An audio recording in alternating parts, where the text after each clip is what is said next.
espero sinceramente que tudo que a gente tem falado hoje, a gente tem ouvido dos expositores, seja sopesado e levado em consideração, né, no momento oportuno, na hora da tomada das melhores decisões legislativas aí pela Câmara, pelo Senado Federal.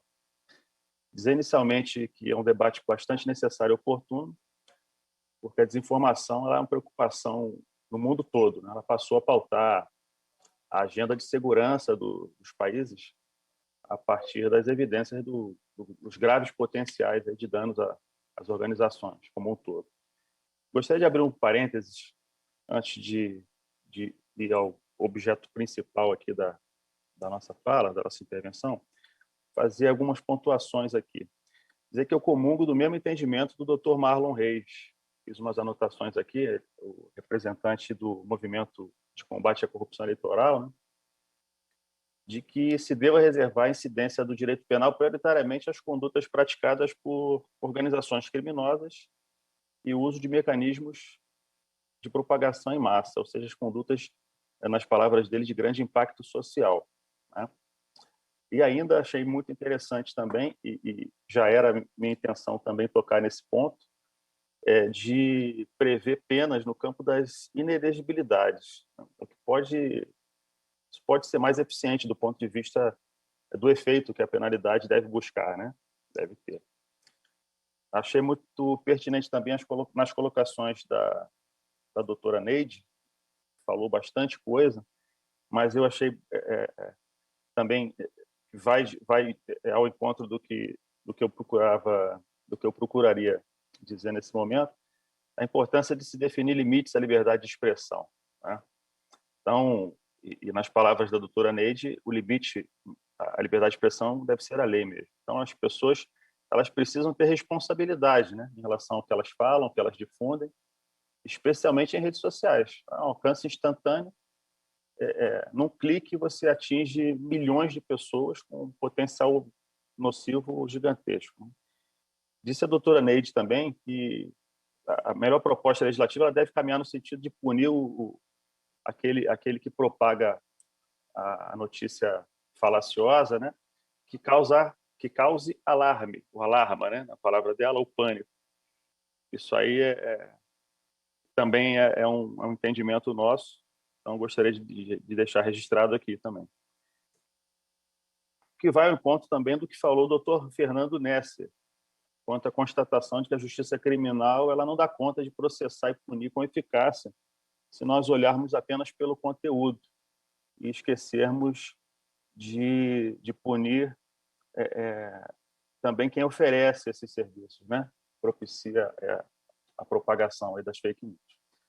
Agora, sobre o questionamento dessa reunião extraordinária, essa audiência pública, né, convocada aqui para a qual nós fomos convidados, sobre se é uma boa saída a criminalização da desinformação, eu, desde já, já na esteira do que eu venho falando aqui nos minutos iniciais, né, eu entendo que não é uma questão simples de se responder e definir os limites de punição a quem cria ou propaga fake news é uma coisa muito complexa, né?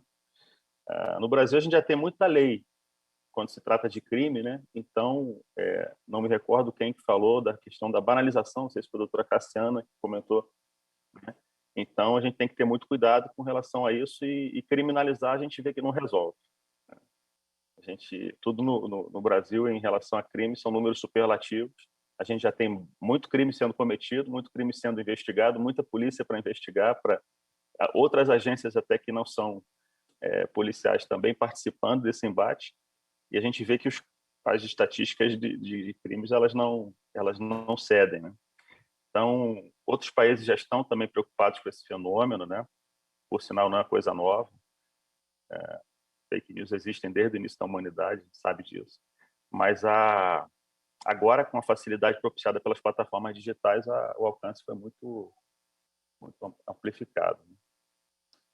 Lembrando aqui também outra citação que a doutora Cassiana fez, que a criminalização pura e simples das condutas, né, ela esbarra numa dificuldade porque causa reflexos imediatos sobre o sistema criminal como um todo, o sistema de persecução penal. Então, a dificuldade de a necessidade, né, e a dificuldade de se prever também ferramentas de investigação que sejam hábeis a enfrentar esse fenômeno, tá? Considerando que a gente tem dimensões continentais e ainda a questão também da execução penal, trazendo a importância de se refletir também sobre a aplicabilidade de normas alternativas, de penas alternativas às infratores, que sejam diversas da prisão. Então, eu acho que, assim como meus colegas, eu também entendo que prender pura e simplesmente não resolve o problema. Bem, trazendo um pouco foco aqui para o nosso serviço de repressão a crimes eleitorais, a gente está preocupado com esse fenômeno, né? A Polícia Federal ela se preocupa muito com as fake news, com finalidade eleitoral, elas têm um potencial de causar distúrbios graves na tranquilidade, né, na segurança pública, refletem diretamente na segurança e ordem públicas e na imagem das instituições. Então, é um assunto que virou um assunto de segurança nacional, né?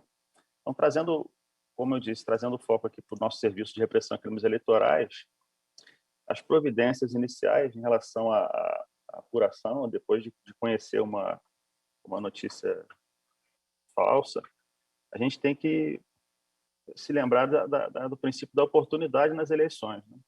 As eleições elas ocorrem num período muito curto. O período eleitoral é um período curto já por natureza. Então, lembrando que fora do período eleitoral não caberia nem à Justiça Eleitoral averiguar essa questão, né, mas no âmbito da Justiça Comum, né, sobre quem difunde fake news, podendo, por exemplo, ser responsabilizado por crime contra a honra, dependendo do caso. Mas é importante a gente ter essa noção de que as eleições elas funcionam como uma fotografia, né? Então, se não for identificado e devidamente punido o infrator, ou identificado aquele conteúdo, no caso, eventualmente até removido o conteúdo naquela janela, você traz graves prejuízos para o resultado das eleições e muito mais complicados de se remediar depois do pleito, né? Um aspecto, inclusive, lembrado em relação à oportunidade da investigação, né? A necessidade de rapidez das respostas a serem obtidas pela Polícia Judiciária Eleitoral, pelo doutor Valdemar. Então, finalizando aqui a nossa participação, eu gostaria de citar para conhecimento dos senhores e das senhoras que a PF ela participa de um comitê estratégico de combate à desinformação dentro de um programa de enfrentamento à desinformação com foco nas eleições criado no âmbito do Tribunal Superior Eleitoral. Então, atualmente, além da Polícia Federal, nós temos a participação de cerca de 50 instituições públicas e privadas,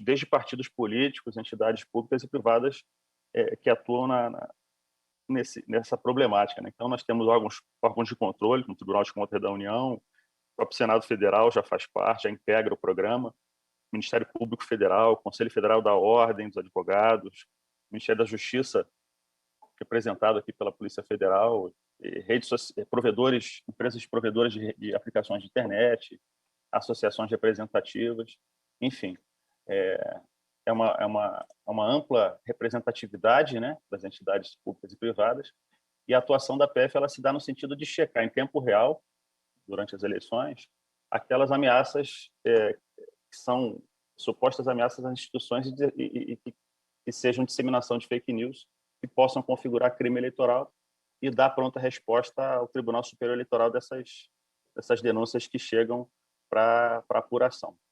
Quer dizer que a gente deve continuar com essa atuação no ano que vem, da mesma forma, tá? E eu acho que está finalizando o meu tempo.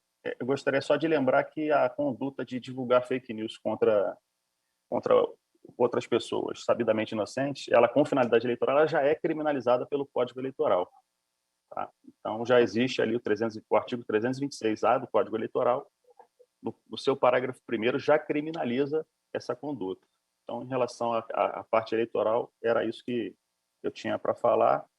Dentro do exíguo tempo, né, eu agradeço a paciência de todos aí, embora tenha tentado não ser redundante, mas é meio inevitável, né? Então, muito obrigado. A gente se coloca à disposição aí da casa, sempre que forem considerar pertinente a nossa participação.